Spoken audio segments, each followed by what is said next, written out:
Assalamualaikum sahabat cahaya hampa. Bayangkan, di tengah malam yang hening, hanya ada detak jantungmu dan tarikan napas yang masuk dan keluar perlahan. Tidak ada suara lain, tidak ada gerakan lain, hanya dirimu dan kehidupan yang berdenyut di dalam dada. Tapi, pernahkah kau bertanya siapa sebenarnya yang mengatur setiap tarikan dan hembusan itu? Mengapa napasmu tidak pernah berhenti bahkan saat kau tidur? Dan, mungkinkah di balik napas yang biasa ini, tersembunyi pintu rahasia menuju kehadiran Allah yang selama ini tidak pernah kau sadari? Banyak orang mengira zikir hanyalah kata-kata yang diucapkan dengan lidah, diulang-ulang hingga hati menjadi tenang. Tetapi para arif billah, para pejalan sunyi yang menempuh jalan makrifat, mengajarkan sesuatu yang berbeda.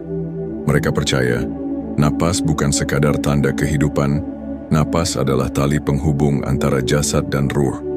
Setiap hembusan adalah kesempatan untuk dekat dengan Sang Pencipta, dan setiap tarikan adalah panggilan untuk kembali pada asalmu.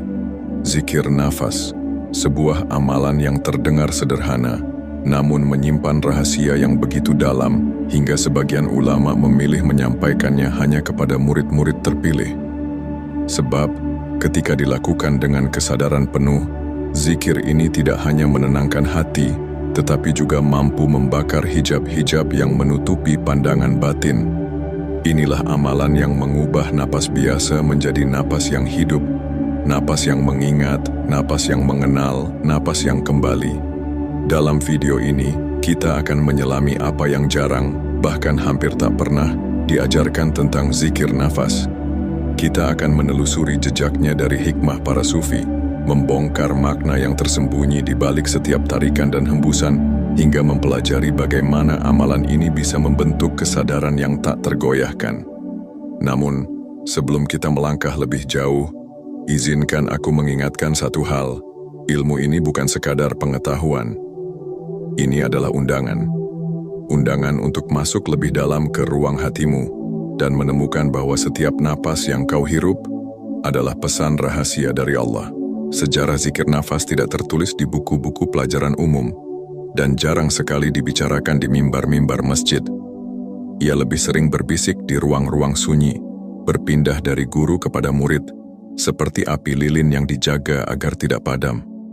Akar ajarannya dapat kita telusuri jauh ke masa awal Islam, bahkan ke zaman Nabi Muhammad, ketika beliau bersabda, "Sesungguhnya dalam tubuh ada segumpal daging.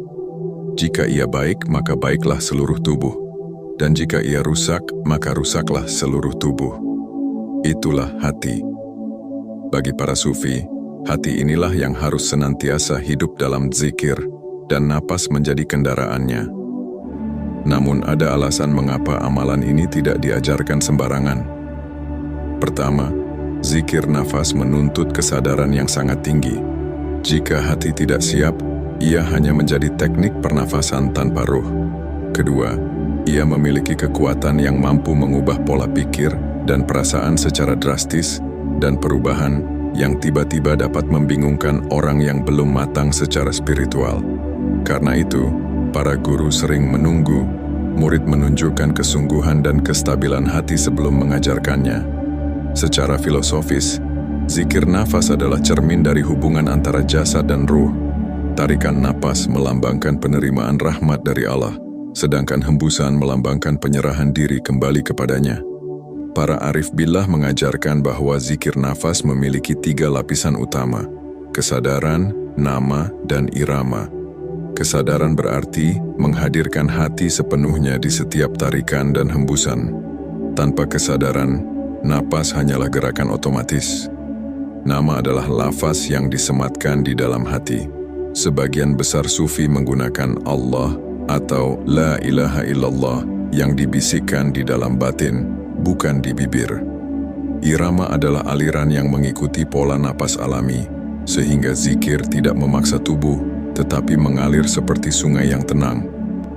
Dalam tarikan napas, hati mengucap Allah seolah menerima rahmat, cahaya, dan energi ilahi masuk ke dalam dirimu.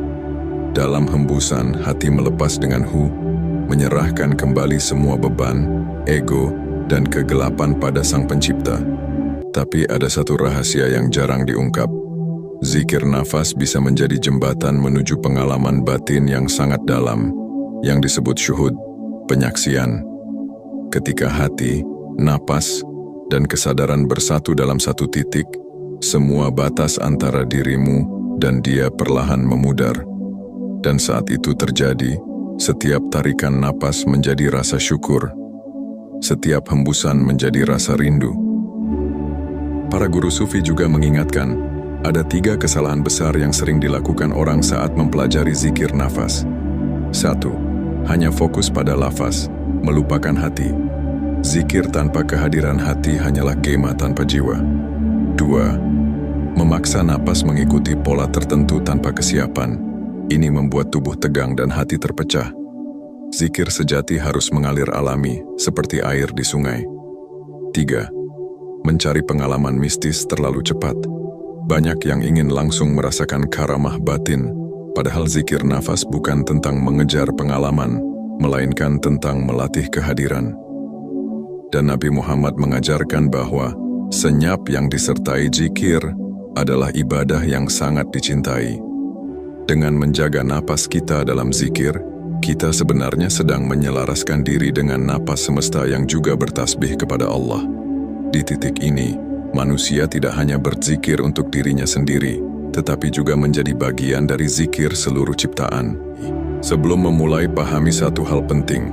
Zikir nafas bukanlah latihan untuk mengubah napas secara paksa, melainkan untuk menyadari napas yang sudah ada. 1. Mempersiapkan ruang dan hati. Cari tempat yang tenang, jauh dari gangguan suara dan distraksi. Duduklah dengan punggung tegak, tidak tegang, tapi juga tidak terlalu santai hingga mengantuk. Pejamkan mata dan biarkan tubuh merasakan keheningan. Sebelum mulai, niatkan di hati, Ya Allah, jadikan setiap napasku sebagai zikir kepadamu.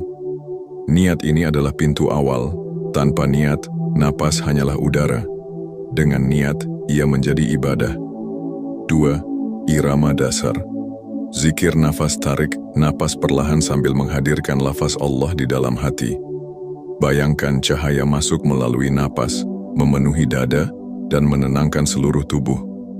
Tahan sebentar, cukup untuk merasakan kehadirannya di dalam dirimu. Hembuskan perlahan sambil menghadirkan lafaz hu dalam hati.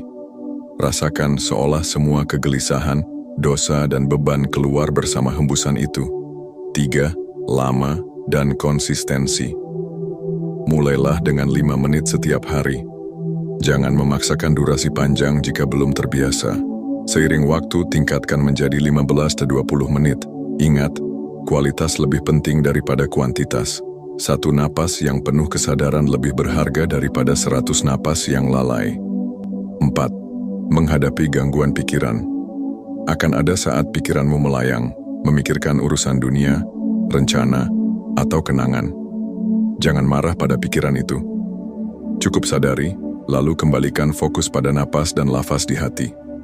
Para guru mengajarkan, setiap kali kau kembali, itu juga bagian dari zikir. 5. Integrasi ke kehidupan sehari-hari. Tujuan akhir zikir nafas bukan hanya saat duduk diam, tetapi juga saat berjalan, bekerja, atau berbicara. Latih dirimu untuk menyadari napas dalam berbagai aktivitas.